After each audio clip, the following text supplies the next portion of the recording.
What's up guys, AnthonyJ here with a Blitz Deck Tech video for FaB Foundry. Today we're going to be talking about the Prism pre-constructed deck that LSS put out with Monarch. Jumping into the deck, let's first talk a little bit about our hero, Prism. She's a light illusionist hero, so illusionist is a new class in Monarch that has a bunch of really strong attacks that have the drawback of phantasm, which means that your strong attacks can often be broken if your opponent blocks with an attack that has 6 power or greater. Also a light hero, so that means that we're going to be working with the soul mechanic in order to use Prism's ability here. The weapon that we start with in Prism for this pre-constructed deck is Iris of Reality, which lets you spend 3 to attack for 4 with Go Again using an aura. The most common aura we're going to be swinging with in this deck is a Spectral Shield token. It's a shield that essentially blocks 1 damage if a source would deal damage to you, but it's most applicable in this deck for its ability to become a weapon that attacks for 4. How are we going to get some of these Spectral Shields? Well, the most common way is going to be with Prism's ability here. Once per turn instant, we can pay 2 and banish a card from our soul to create a Spectral Shield token. We do also have a one-of Prismatic Shield here that is an instant that can be played for 3 Spectral Shield tokens at a cost of 3. So, how are we going to get cards into Prism's soul to actually start creating some of these Spectral Shields? Well, in this, the most common way is going to be by getting our attacks to hit. All of the light illusionist cards, in the form of these heralds, go into soul if they do hit. The deck is kind of broken down here along resource lines, so it's a pretty resource-intensive deck, so you see a lot of blue cards over here that we'll be primarily using to pitch to pay for our big attacks, as well as, if we have them, making Spectral Shields and then swinging with them. And then we have a bunch of just very strong, highly powerful attacks that have phantasm in the form of these, War-Tune Heralds, Herald of Ravages, Herald of Protection, Herald of Tenacity, and Herald of Rebirth. We also have a couple of other big attacks in the form of these Enigma Chimeras, though they won't go into soul on hit, and this Herald of Judgment, which is sort of an edge case, as it's really strong against shadow heroes, but the hit effect isn't that great otherwise. Also, the couple of generic attacks that we also have do also go into soul on hit in the form of these Illuminates and Rising Solar Tides. So the only cards that aren't going to go into your soul if they hit are these Enigma Chimeras and Spears of Reality. We do have 2 other auras besides the Spectral Shields that we can use to swing with Iris of Reality, and that's these 2 rare auras, Merciful Retribution and Ode to Wrath. These both can be played at instant, but they're pretty expensive at 4 resources, so you're going to be spending 2 cards from hand plus this to actually be able to get it onto the battlefield. The good news is that it essentially, if your opponent does attack it, they'll lose Go Again on their turn, and attacking this will basically be the end. That makes these auras pretty powerful against heroes that usually do 1 big attack, so particularly Levia in this set. But they're not as strong against the heroes that sort of go wide, which would apply to both Chain and Bolton. A couple of other things to highlight in this deck. We also have a number of pumps, so Phantasmify is the biggest one here, where we can pay 1 and give our next attack +5. This is really powerful since a lot of our attacks already have Phantasm to begin with. And we also have Dreamweavers as a way to get rid of Phantasm when we do play Phantasmify. We also have Seek Enlightenment as another buff that can sort of fill in for Phantasmify and really let you apply a lot of pressure. Let's quickly also talk about the mentor for Prism before we start talking about the equipment. The mentor for Prism is the Librarian. Like all the mentors, you can flip it face up at the start of your turn if it's in Arsenal, and then whenever you create a Spectral Shield token, you'll draw a card and put a lesson counter on it. When you get 3 or more, you can search up the specialization, which in this deck is the Herald of Judgment. I think this is a pretty powerful mentor, especially if you can get it out early. The ability to draw a card every time you create a Spectral Shield essentially replaces the card that you're going to have to pitch to create a shield with Prism, or with Prismatic Shield. So getting that card back really makes it a lot easier to create a shield, attack with the shield, and then follow it up with one of your heralds on the back end. So this enables some pretty powerful turns where you can attack twice with both a shield and a herald. It does only block for 2, and it can get stuck in your arsenal in the late game because there's really only so many Spectral Shields that we're able to create. In terms of equipment, I already mentioned Dreamweavers, which is probably your most important piece of equipment, as it can get rid of the Phantasm keyword, and then your opponents will have to block your attacks sort of straight up. They can't break them with a 6-power attack anymore. Hardened Crossdrop is also pretty good in this deck, as it pays for all of the attacks that we have, or all of the card attacks anyway. It doesn't pay for a Spectral Shield, but all of your Heralds can be paid for this, so you can, if you're in a tight spot, you can go down to even just a 1-card hand, break the Hardened Crossdrop, and then swing back for 7 to 8 damage, depending on which Heralds you're playing. The last piece of equipment is our Halo of Illumination. This is a really strong turn 1 play in Prism, because you're able to break it, draw a card when you charge your soul with a Light Illusionist card, and then that'll usually, if you pitched a blue, leave you with 2 resources floating that you can use to then create a shield, swing with the shield, and play a Herald. So threatening, at least, hopefully 11 damage on that first turn is really strong. I want to highlight just a couple of important combos in the deck. The first one is using Dreamweavers into Phantasmify into a Herald of Tenacity. These 3 cards plus any blue pitch lets you swing for 11 Dominate on, a 3-card hand, which is a really impressive turn, and is a great way to close out games. If you ever get your opponent down below 8 life, it becomes really difficult for them to deal with this. If you don't have Phantasmify, Seek Enlightenment coming in with 9 Dominate instead is still a really strong substitute. The other combo I wanted to talk about off the start was doing this Halo of Illumination.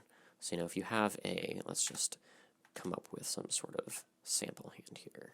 So yeah, we'll start with Halo of Illumination, pitch a blue with 2 resources floating, charge. So say we draw one of our auras, for instance. We then can spend the 2 floating resources to create a Spectral Shield, pitch 3 to attack with our shield, and then follow it up with a Herald for, an 11 damage turn, or something along those lines. Moving in to talk about some of these specific matchups, Levia is the main hero in Monarch that's able to reliably break your Phantasm attacks, so that makes Dreamweavers a really important card in that matchup. Another card that I really like is actually Illuminate, because Levia has a bunch of big attacks, so you'll often find yourself defending heavily with your hand, and Illuminate is a great 4th card in a hand where you can block with 3 other cards and then still swing for 4 to put some pressure back on. I think the auras are also strongest versus Levia, because she'll often only do 1 large attack, so putting an aura out essentially asks her the question, are you going to take your entire turn to break this, or are you going to try to apply pressure and then let me start to accrue value from the aura that I have out on the field? You'll probably be on the defensive, I find myself, and then trying to add in sort of the late game, flip the script using Dreamweavers plus a Herald for a big attack to either kill her if it's the Herald with Dominate, or really just put her on the defensive by swinging for a lot of damage, and then forcing her to potentially take blood debt on the back end. Chain is another chip where I find myself playing on the defensive a lot.